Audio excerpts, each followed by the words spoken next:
मैं अशोक कुमार मिश्रा श्री राम ज्योतिष संस्थान चैनल पर आप सभी लोगों का स्वागत करता हूं। आज हम काल सर्प योग पार्ट 2 में आगे योगों के प्रकार किस प्रकार आप पहचानेंगे कि कौन सा काल सर्प योग है उसके बारे में और एग्जाम्पल कुंडली के माध्यम से आपको पूरा डिटेल बताऊंगा। पूर्व में मैंने आपको उदित और अनुदित काल सर्प योग के बारे में बताया और काल सर्प योग के प्रकार बताया। काल सर्प योग कितने प्रकार के होते हैं? काल सर्प योग 12 प्रकार के होते हैं जिनके नाम भी मैं बताया था। फिर एक बार बता दे रहा हूँ कि वो जो नाम है वो नाम अनंत, कुलिक, वासुकी, शंखपाल, पद्म, महापद्म, तक्षक, कर्कोटक, शंखचूड़, घातक, विषधर और शेषनाग। तो अब जो है हम आगे बढ़ रहे हैं कि ये काल सर्प योग कुंडली में कैसे पहचानेंगे कि ये कौन सा काल सर्प योग है। तो उसका कुंडली में बना रहा हूँ और कुंडली के मुताबिक जो है आपको बता रहा हूँ।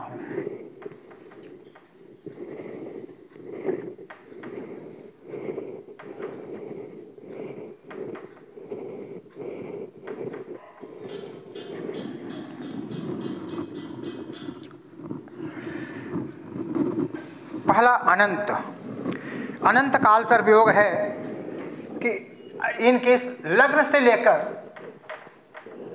और सप्तम स्थान तक, सप्तम भाव तक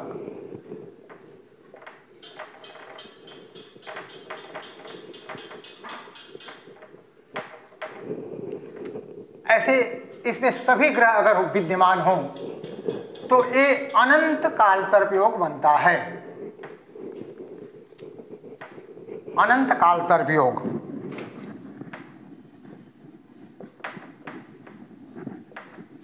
ओके, नेक्स्ट कुलिक। द्वितीय स्थान से अष्टम पर्यंत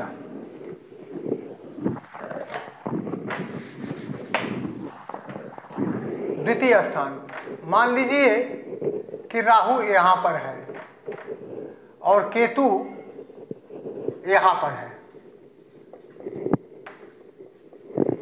इसके बीच में अगर सभी ग्रह विद्यमान है तो ये जो है कुलिक काल सर्प योग बनता है।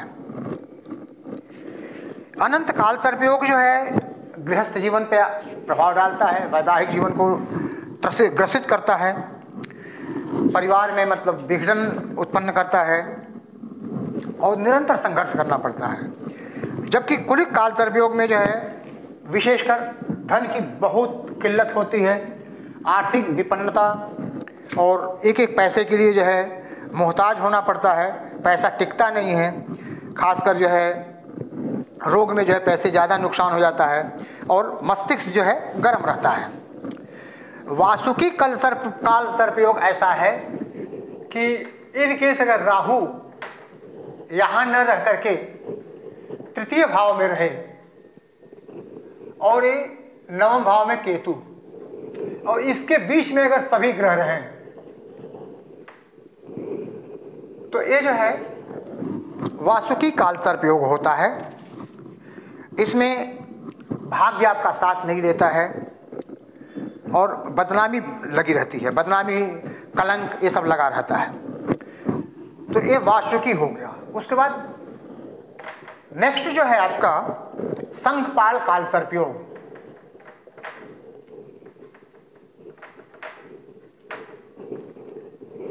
शंखपाल काल सर्प योग में अगर राहु चतुर्थ से लेके और दशम के बीच में अगर सभी ग्रह विद्यमान हैं तो ये जो है शंखपाल काल सर्प योग लगता है।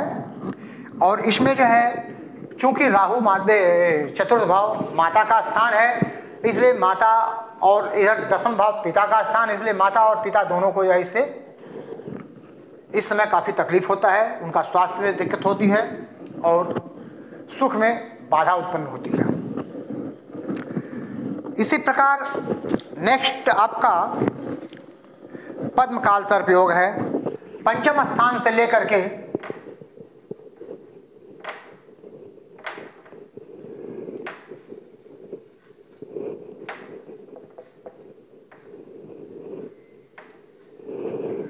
एकादश स्थान तक अगर सभी ग्रह विद्यमान हो राहु केतु के बीच में, तो वो पद्म काल सर्प योग लगता है। इसमें संतान प्राप्ति में विलंब, रुकावटें, गर्भस्खलन, विद्या अध्ययन में रुकावटें, मानसिक चिंतन, आय में कमी, ये सब बहुत सारी मतलब दिक्कतें आती हैं। उसके बाद षष्ठ भाव से व्यय स्थान तक, मान लीजिए कि राहु जो है यहाँ षष्ठ भाव में आ गया और एक केतु यहाँ आ गया, ठीक है। तो षष्ठ भाव और द्वादश भाव के बीच में अगर सभी ग्रह हैं तो ये जो है महापद्म काल सर्प योग बनता है। और इसमें शत्रु पक्ष से काफ़ी वो होता है, आपके शत्रु प्रबल होते हैं और रोगों से ग्रसित होते हैं। इसी वजह से मानसिक चिंता बनी रहती है, आर्थिक विपन्नता भी रहती है। सप्तम स्थान से लेकर के मान लीजिए कि अभी ये राहु यहाँ पर है और केतु यहाँ पर है, ठीक है। तो सप्तम स्थान से लेकर के और लग्न के बीच में अगर सभी ग्रह हो अपोजिट डायरेक्शन में, मतलब राइट साइड में, अभी इधर लेफ्ट साइड का बताया था, लग्न से लेकर सप्तम तक तो बताया था, तो ये लेफ्ट साइड का था और राइट साइड में जा रहे हैं। तो ये जो है तक्षक काल सर्प योग होता है। ये बहुत ही खतरनाक होता है, भीषण होता है। ये पूरा का पूरा वैवाहिक जीवन नष्ट करता है। इसी में जो है डाइवोर्स वगैरह होते हैं और नहीं भी अगर होते हैं तो नरक जीवन बना देता है वैवाहिक जीवन को। उसके बाद से यदि यही राहु मृत्यु स्थान में है और केतु जो है द्वितीय भाव में है,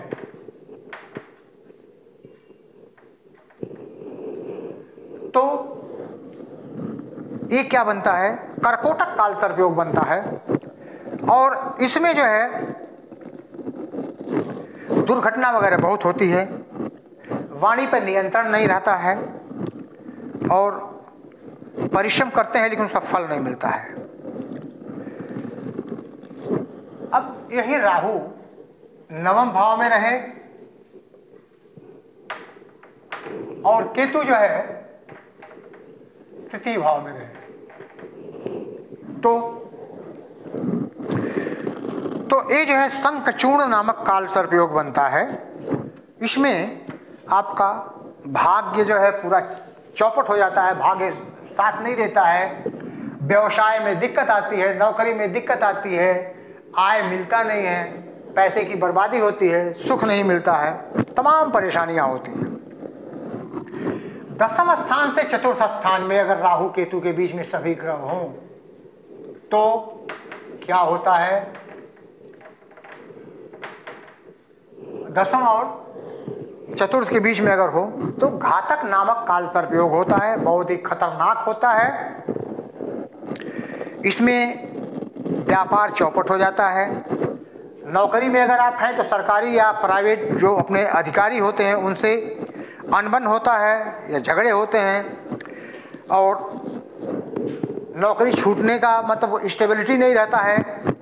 और उसके बाद जब परिवार में विग्रह होता है, गृहस्थ जीवन पूरा चौपट हो जाता है।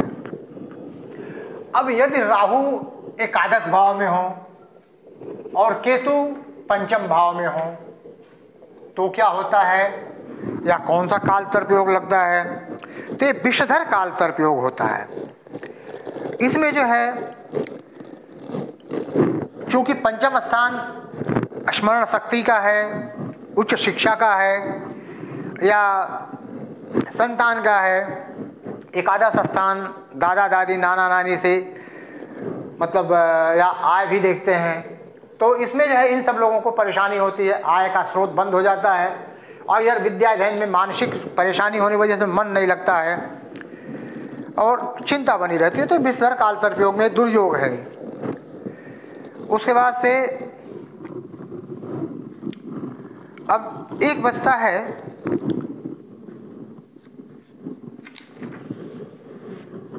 शेषनाग काल सर्पयोग। वो कौन सा है? यदि यही राहु जो है द्वादश भाव में हो और केतु षष्ठ भाव में हो तो शेषनाग काल सर्पयोग बनता है। और ये शेषनाग काल सर्पयोग जो है इसमें आदमी को जिंदगी भर बदनामी होती है, आदमी भ्रष्ट रहता है, गलत रास्ते पे जा सकता है, धन हानि होती है, शत्रु प्रबल होते हैं और आज जातक जो है रोग ग्रसित रहता है। साथ में अगर शुक्र अगर बैठ जाए राहु के साथ तो वो आदमी को गुप्त रोग से जो है पीड़ित करता है।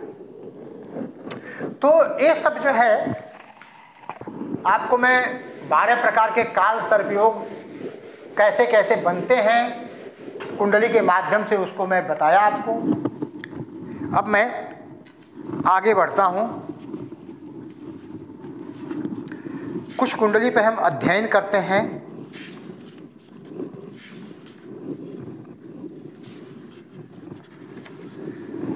एक कुंडली है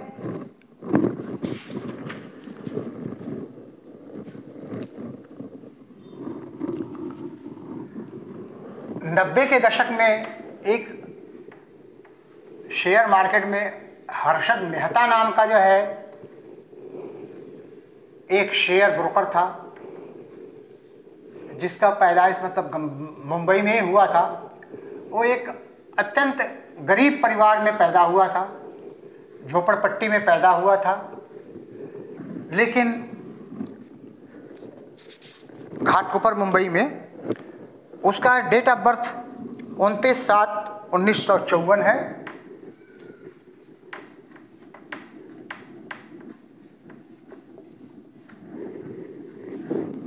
समय 10:30।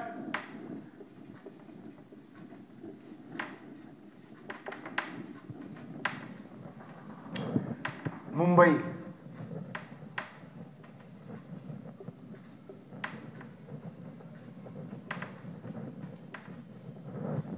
महाराष्ट्र।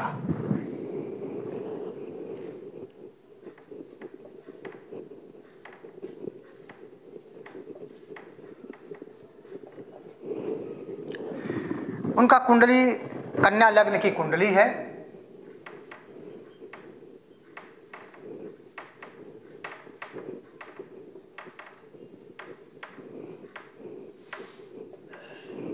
ठीक है।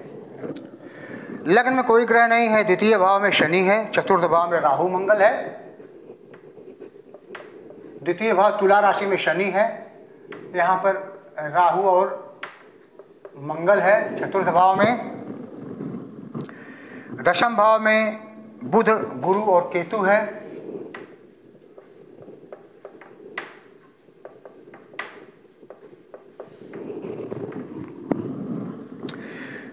एकादश भाव में कर्क राशि में चंद्र और रवि है।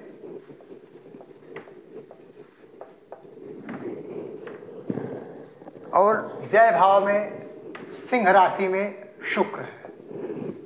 ये सब जो है ग्रह विद्यमान है।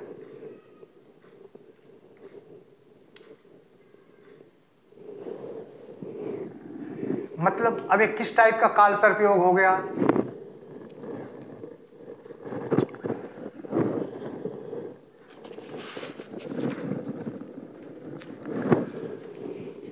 मैं बताया था कि दसम स्थान से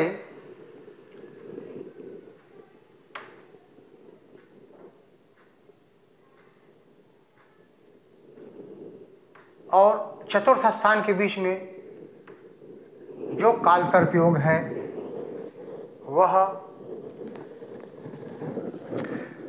दसम से चतुर्थ के बीच में घातक नामक काल सर्पयोग है।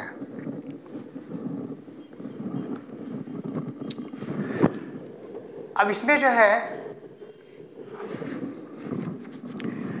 पहला पॉइंट, पहले ग्रह देख लेंगे कौन कौन से ग्रह कहाँ कहाँ बैठे हैं। तो कन्या लग्न की कुंडली है, लग्नेश बुध जो है दशम भाव में अपनी राशि में बैठे हैं, स्व राशि में बैठे हैं।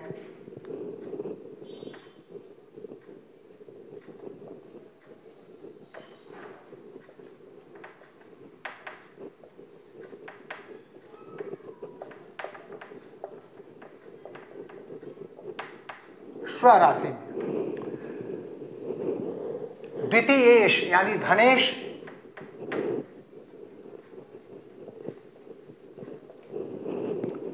शुक्र,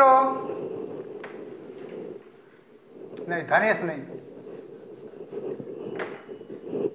शनि जो है तुला राशि में उच्च का है, शनि उच्च में है।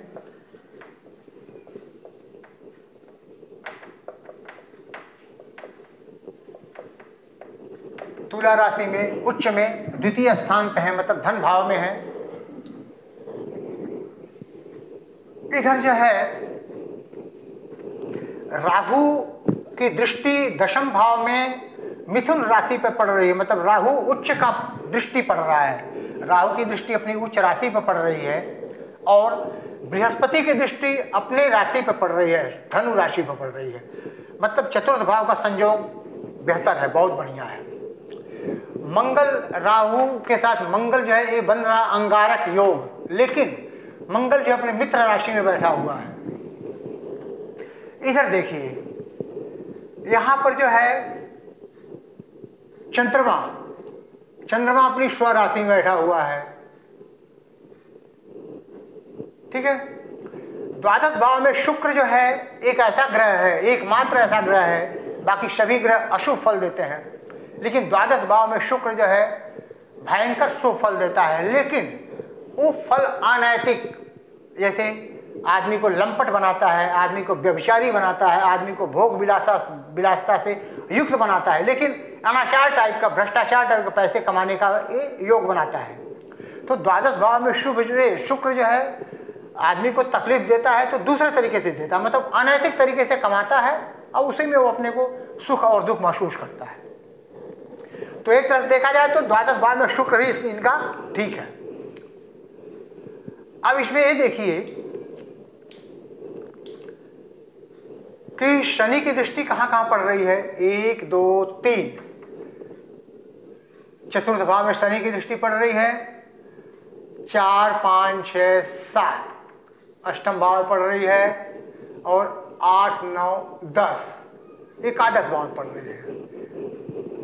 इसी प्रकार मंगल की दृष्टि कहाँ पड़ रही है, 1 2 3 4 5 6 7 और 8 यहाँ पड़ रहा है। मंगल की दृष्टि एकादश भाव में मित्र ग्रहों के साथ पड़ रहा है, लेकिन नीच राशि में पड़ रहा है। बृहस्पति की दृष्टि 1 2 3 4 5 6 7 8 और 9 बृहस्पति की दृष्टि इधर पड़ रही है, ठीक है। तो ये इनके ग्रह हुए हैं। चूंकि पंचम स्थान पंचमेश जो है द्वितीय भाव में बैठा हुआ है और पंचम स्थान जो है लॉटरी सट्टा और शेयर बाजार का भाव है, शेयर मार्केट का भाव है। गुरु जो है 1 2 3 4 5 गुरु की दृष्टि जो है द्वितीय भाव पे पड़ रही है, तुला राशि पे, वो भी बहुत बढ़िया, मतलब धन भाव में दृष्टि पड़ रही है। और धनेश और भाग्येश 12वें स्थान में होने की वजह से धनेश और भाग्येश मतलब शुक्र, तुला राशि का स्वामी शुक्र और वृषभ राशि का स्वामी शुक्र, शुक्र जो है 12वें भाव में होने की वजह से राजा से रंक की स्थिति बना देते हैं। मतलब अगर गरीब से गरीब आदमी रहेगा तो भी वो राजा के तरह से ही मतलब स्थिति पैदा करते हैं, राजा बना देते हैं।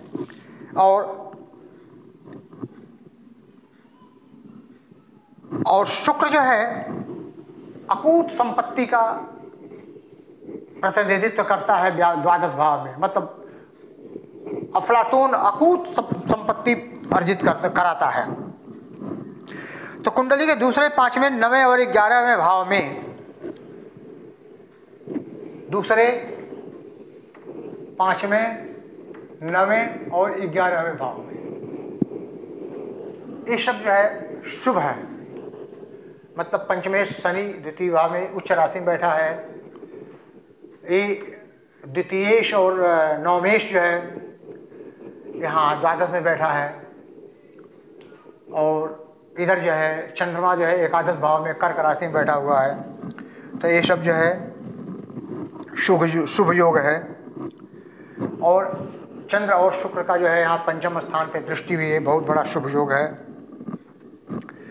तो इस प्रकार जो है ये कुंडली में ये व्यक्ति फर्श से अर्श में पहुंच गया बहुत ही कुछ सालों में। अब इसमें चंद्र कुंडली में अगर देखेंगे, इसका अगर चंद्र कुंडली बनाते हैं,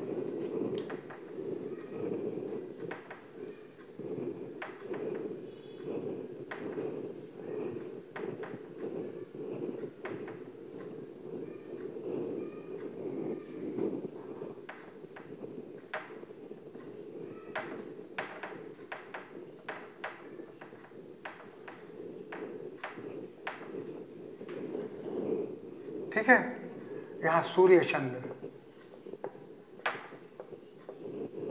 शुक्र, ठीक है, 9 में राहु मंगल, 3 में बुध, बृहस्पति और केतु,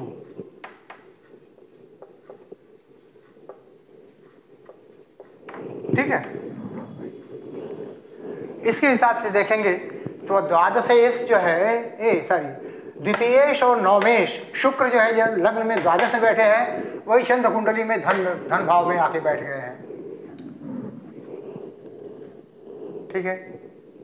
और स्वयं बुध जो है अपनी राशि में तो खैर पहले से है ही है। तो चंद्र कुंडली में देखिए शनि यहाँ बैठा हुआ है, 1 2 3 4 5 6 7 8 9। सबसे बड़ी बात है कि इस कुंडली में शनि केंद्र में बैठ करके शश नामक योग बना रहा है, और ये पंच महापुरुष का एक योग है। इस योग इसकी वजह से शनि जो है उसको खूब सुख देता है। बुध जो है केंद्र में विराजमान है स्वराशि में, भद्र योग हो गया। मंगल तो मित्र राशि में है, चंद्रमा स्वराशि में है, और दशम भाव का स्वामी दशम भाव में ही है। इस वजह से काहल नामक योग बनता है।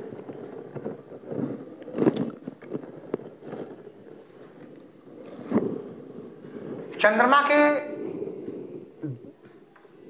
द्वादश भाव में, चंद्रमा के द्वादश भाव में और द्वितीय भाव में दोनों साइड में ग्रह हैं। इसका मतलब कि इसमें जो है दुर्धरा नामक योग बन रहा है, क्योंकि चंद्रमा के दोनों साइड में अगर ग्रह होते हैं तो दुर्धरा नामक योग बनाते हैं, क्योंकि वो भी एक सुयोग है।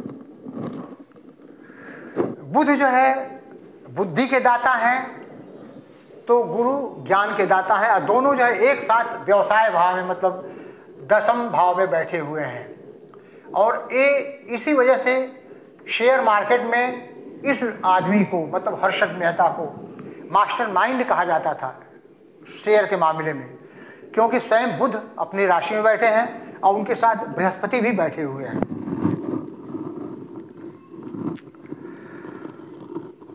और गुरु की जो है शनि के ऊपर दृष्टि पड़ने की वजह से तुला राशि उच्च राशि में शनि की उच्च राशि में बृहस्पति की दृष्टि द्वितीय भाव पर पड़ रही है, ये बैंकिंग क्षेत्र में अत्यंत लाभ कमाने का एक बहुत ही प्रबल योग बना रहा है। तृतीय स्थान का कारक जो है मंगल है, जो कि चतुर्थ भाव में मित्र राशि में बैठा हुआ है, राहु के साथ बैठा हुआ है। हालांकि यहाँ पर जो अंगारक योग लग रहा है, लेकिन वो तृतीय भाव का स्वामी है, वो कारक ग्रह भी है। इस वजह से वो व्यक्ति को साहसी बनाता है और साहसिक कार्य करने में प्रेरित करता है।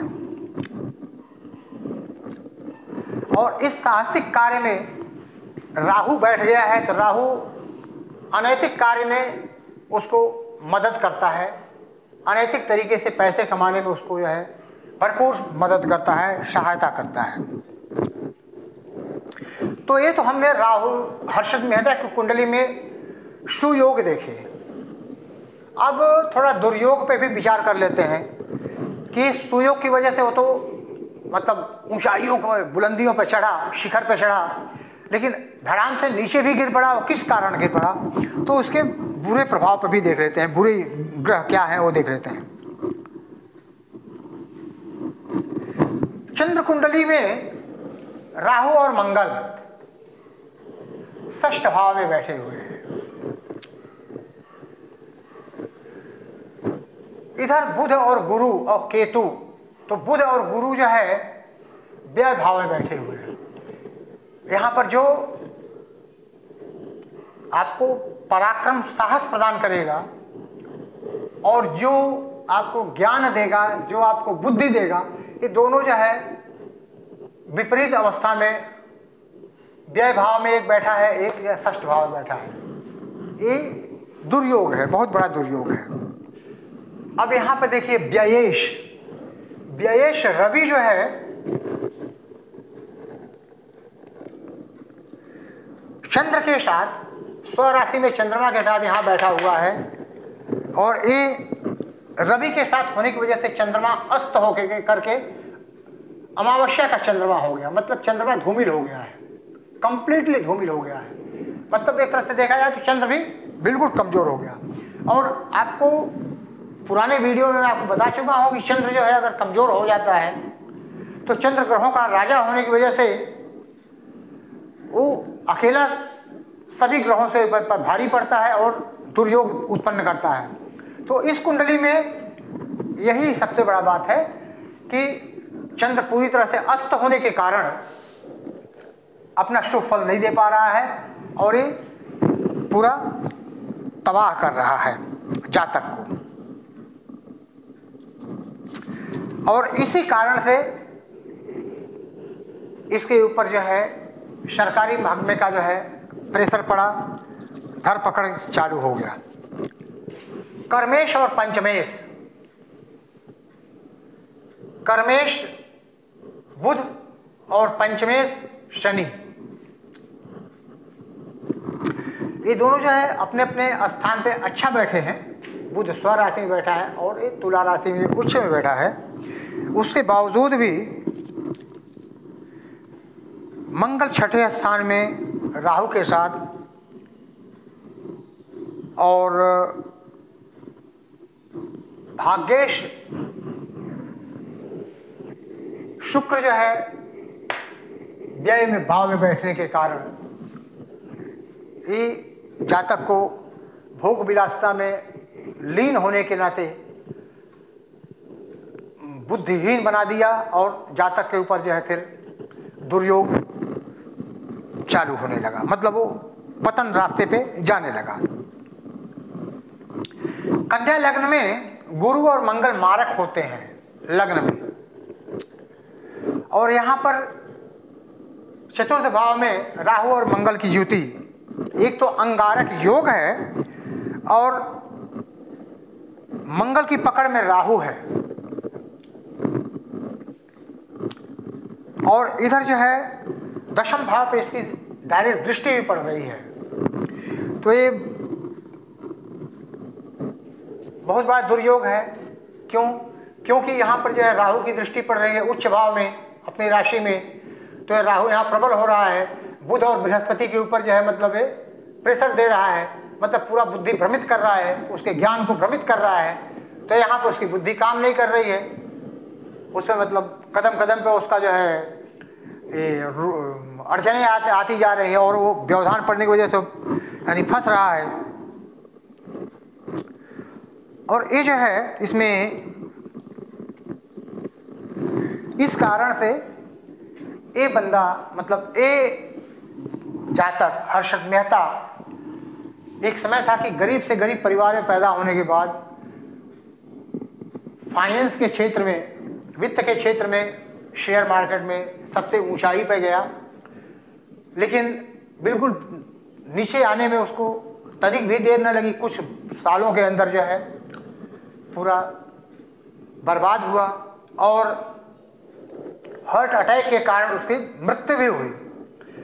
अब इसमें एक योग और बता रहा हूं, मृत्यु कैसे हुई उसके बारे में।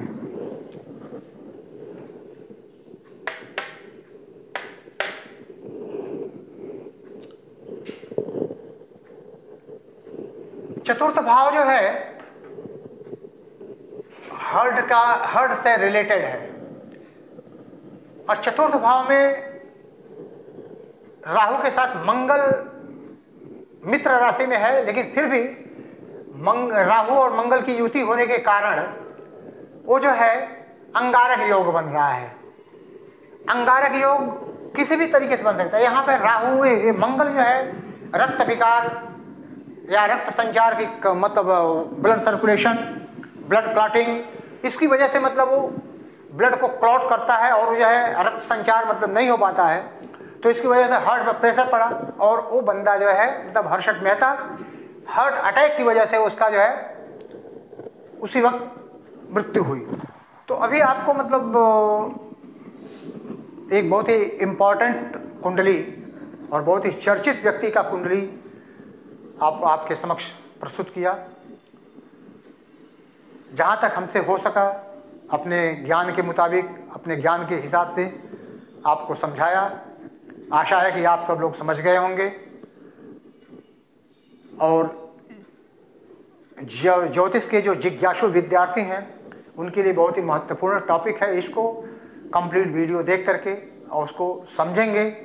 इन केस अगर कुछ प्रॉब्लम आता है तो मेरा जो है डिस्क्रिप्शन में मेरा नंबर है, विद्यार्थी हमसे कांटेक्ट कर सकते हैं, उचित सलाह आपको फ़ोन पे दे सकता हूँ। धन्यवाद।